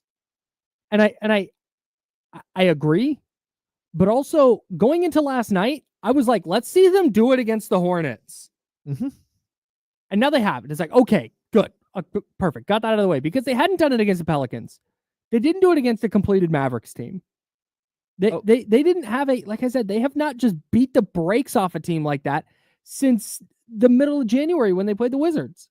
Yeah, and Kyle, I think the biggest point, they won 3 out of 4 going into the break, and I know we were really hard on them for losing that last game, but it was because they weren't playing well. They were just beating bad teams. So when you beat the Pelicans 123-118, and it was closer than that, that's not a great win. When you beat the Mavericks 129-128 in overtime, but they're needed a heroic DeMar DeRozan effort to get there. Yeah, and they were playing without Anthony Davis, Derek Lively, their other what's his name? Daniel Gafford got hurt during the game. Dwight Powell didn't play. They had no bigs at all, and it took overtime to beat them. Then you beat the Pelicans 119-111, and again, it wasn't that far, that 8-point separation. It was closer than that. For sure. And then you get to the game where you lose to the Pelicans. That's when it starts to build. And we're like, okay, they're winning, but is winning ugly? Okay. And it's like, okay, but you're not going to win against better teams. I am really curious to see how this, and again, this is not a good or bad thing.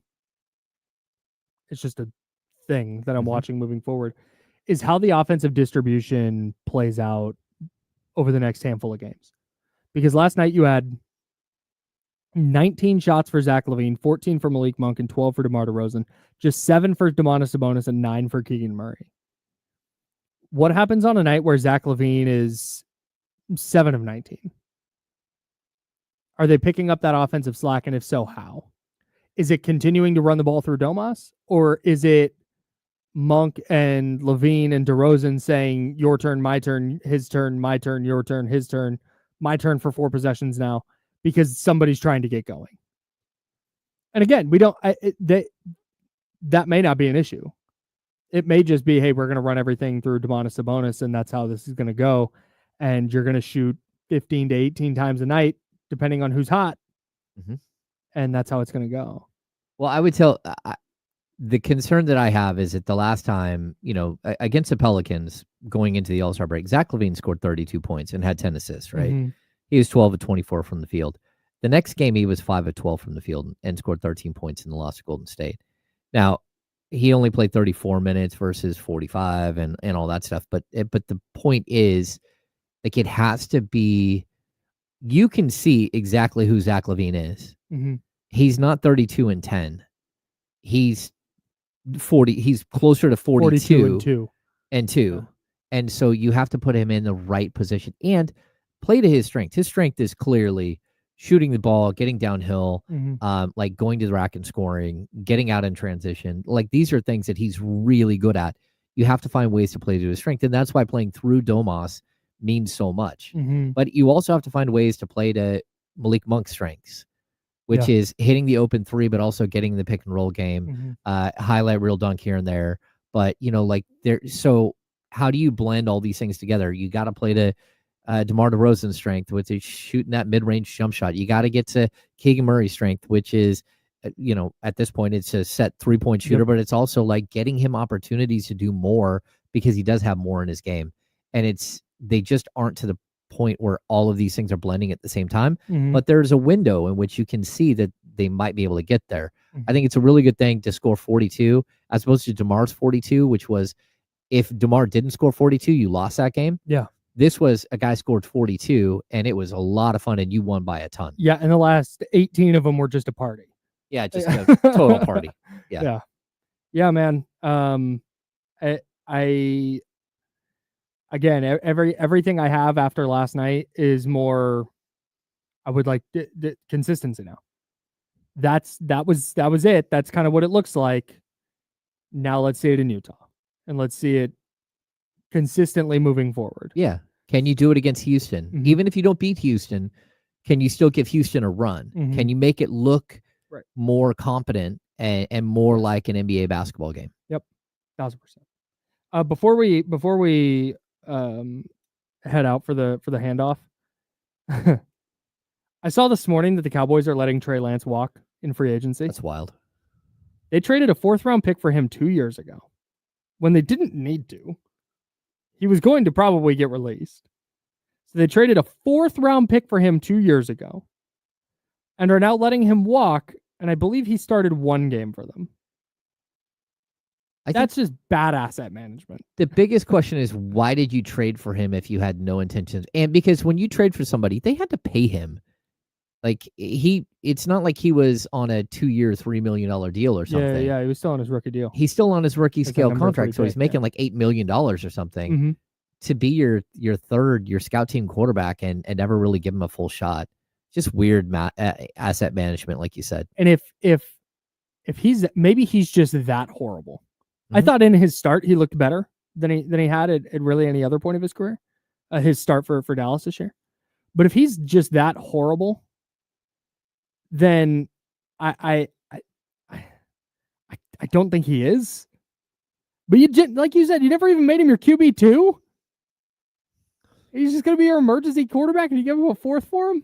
It's wild. At some point, you think you just put him in the game, let him figure it out. Especially since you had a major injury to Dak and missed a huge part of the season. Yeah, like run him out there, see what you got. Yeah, you're not making any noise this year. Why not give him an opportunity and see what you have? You gave up a 4th-round pick. Cooper Rush isn't going anywhere, man. I promise. Yeah. I'll say this. They know more about Trey Lance behind the scenes than we do. No doubt.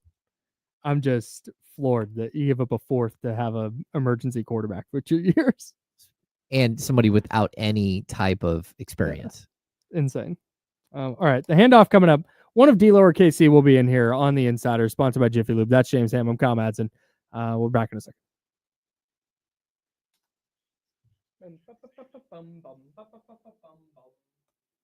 It's just me, or is it cold in here? It might be me. I'm checking the NBA injury report right now. The Sacramento Kings have not put in their injury report. We have no news yet on Keon Ellis. Salute to you.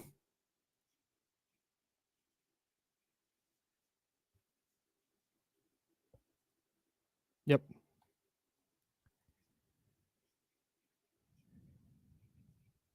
Yeah. Who said that?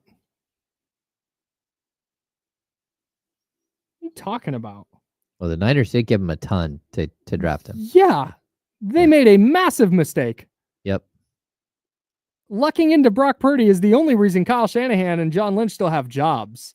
Yes. Like, that was a catastrophic franchise-altering mistake they made.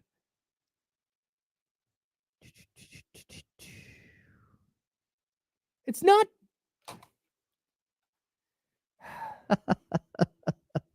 It's not like talking shit like, wow, the Niners are... Sorry, talking smack.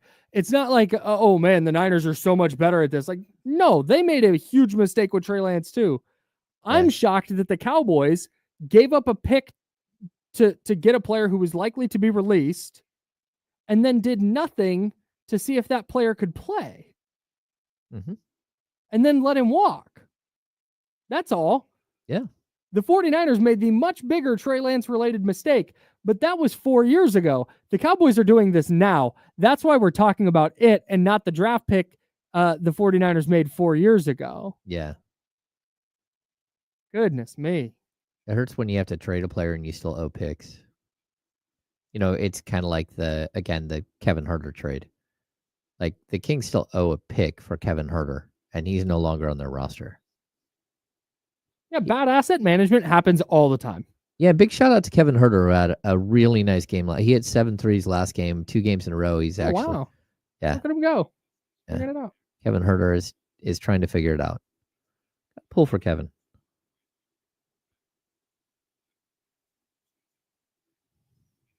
But I can talk. It's my job. I'm going to laugh at the Cowboys.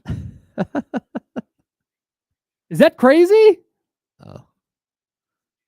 Kevin Huerter, after last night's performance in 6 games, is now shooting 38.5% from 3 as a member of the Chicago Bulls, but 36.4% overall. Oh, I see Kenny.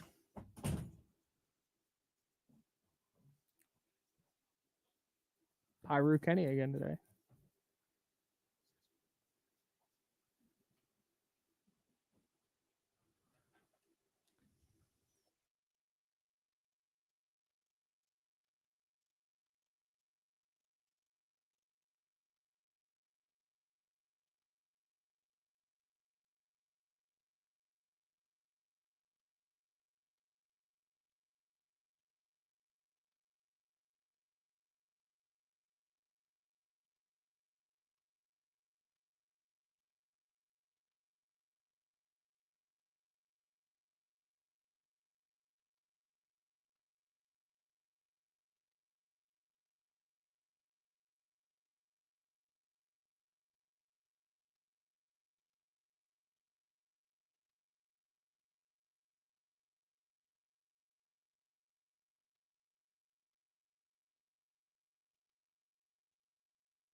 Name talk, am I right? What? Oh, I'm going to turn the light Kenny's on. here.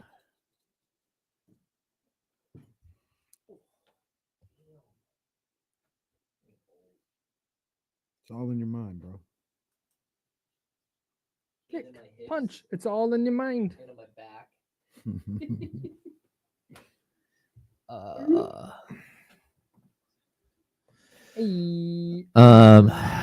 Norm, I have my coffee cup shut off because when it gets down pretty low, it'll just like kind of cook the coffee, like the bottom of a Fries it. yeah, and then it starts smelling like burnt coffee, and I don't like that. Oh, hey, we're back.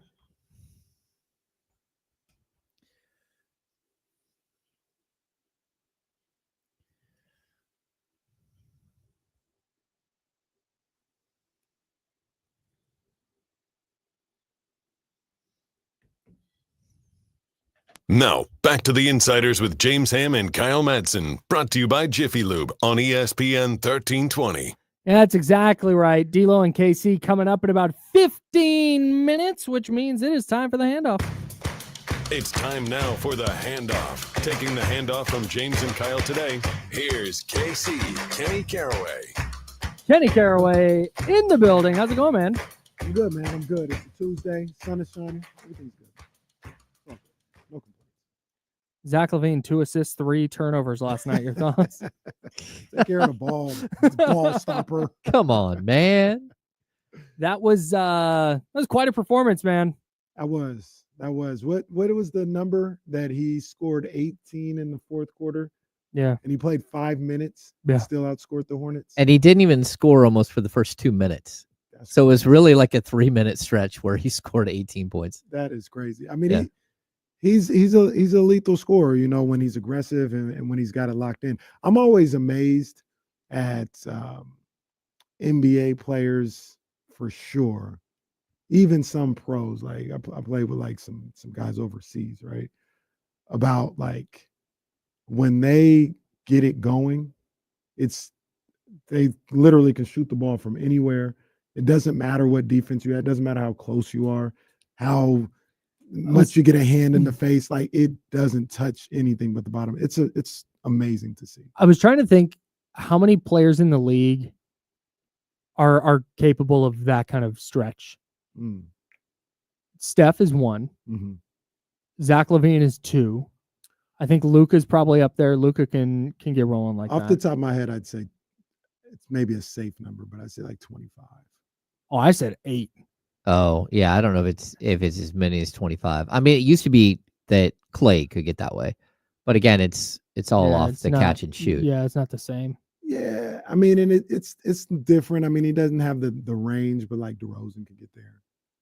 Like not, But I feel like it just seems maybe the range is kind of what I'm talking about. Mhm. That ability to hang up 18 points in whatever it was 4 minutes of game time. Oh, Dame can Dame do for that. sure. Dame, Kyrie, Ooh, Kyrie's a good one. Trey Young, I think could do something like that.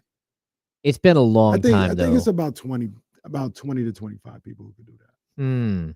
Man, Tatum, I put Tatum in there. man, that's way more than I thought. I put those guys in there. SGA's in there. I was trying to give Zach LaVine a bunch of credit, and he's like, "No, a bunch of people could do that. That's easy work." 20, 25. Have you Yeah. got in the zone like that a couple of times in your career? I think so.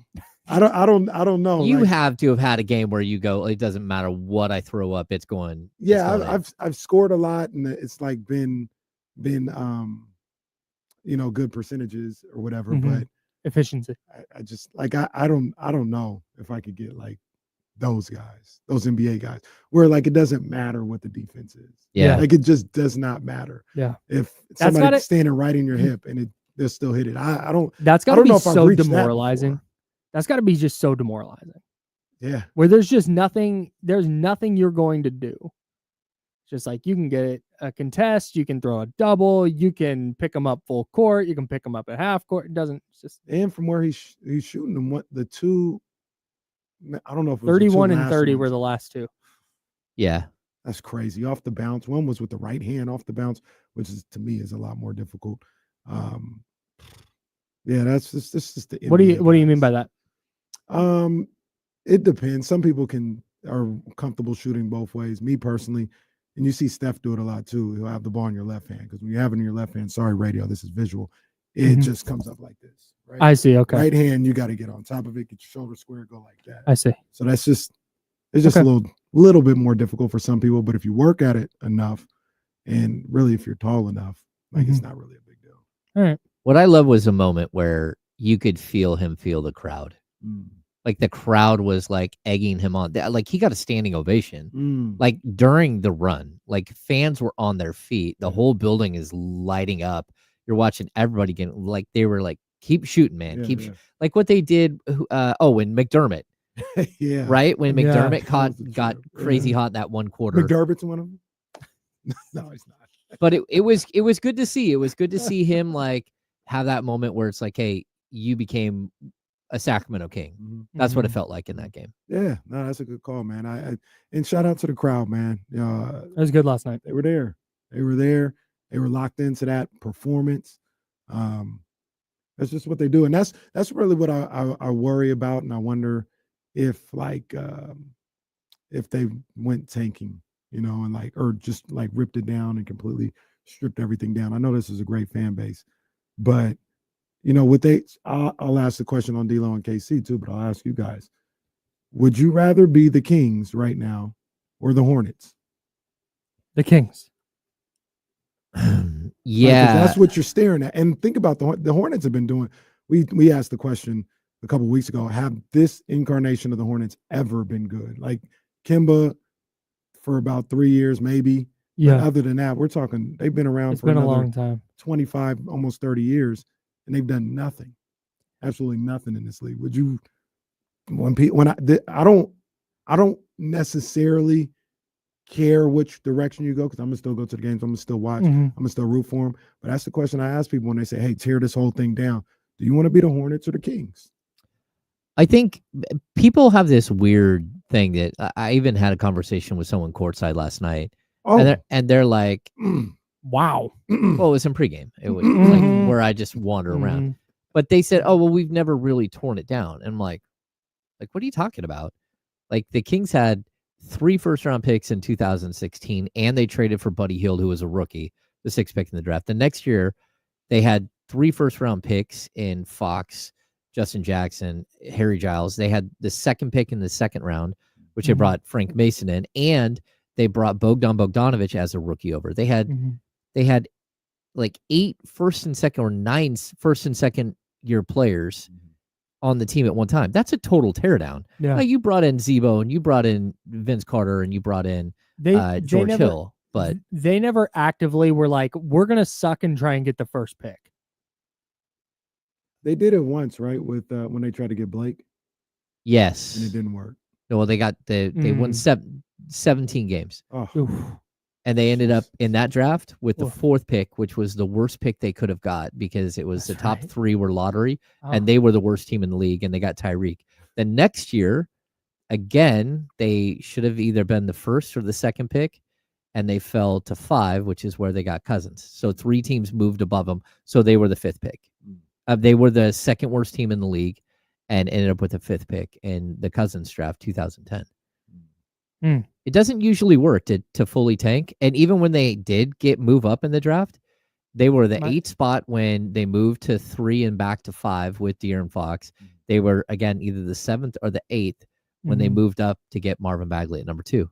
When you say, would you rather be the Kings or the Hornets? The reason I say the Kings, at least today, is because the Hornets, I know they have Brandon Miller and LaMelo and Mark Williams and Miles, Trey Mann and Miles Bridges, and they got all these, and they're in line to be one of the worst 4 teams in the league with a shot to get Cooper Flag. Like I get that, but I would.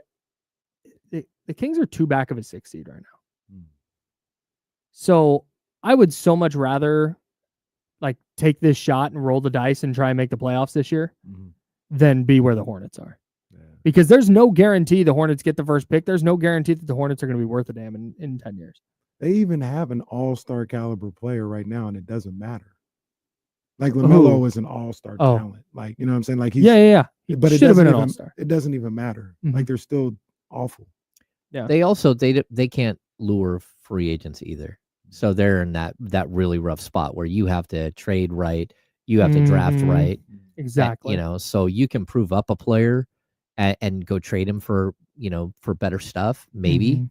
but they're in a bad spot. Yeah. I understand wanting to play for a championship, and if you can't do that, strip it dodown and do that. I get it. I understand the thought process, but I mean, Kings that's aren't- tough. Washington and Charlotte being examples are Kings a aren't possibility. Kings aren't there for me yet.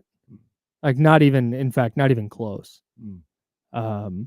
I've been pretty down on him, but not to the point where it's like you need to trade everything and start from scratch. Like that's a dramatic step. Well, I don't see a pathway to do it either. Sure. That's a tough thing. Right. And like whether it's ownership or it's the players that you have under contract, there's no pathway.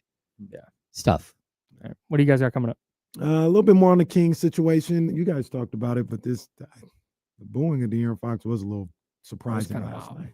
So we'll ask the question: are we kind of dismissing social media reaction a little too much? Like, is that really how a lot of people feel? For sure. So we'll talk about it. Can't wait. Should be a good one. D'Lo and KC coming up next. That's James Ham. I'm Kyle Madsen. We've been The Insider, sponsored by Jiffy Lube. Until tomorrow at 10 a.m. Drink water and be nice to people. Bye.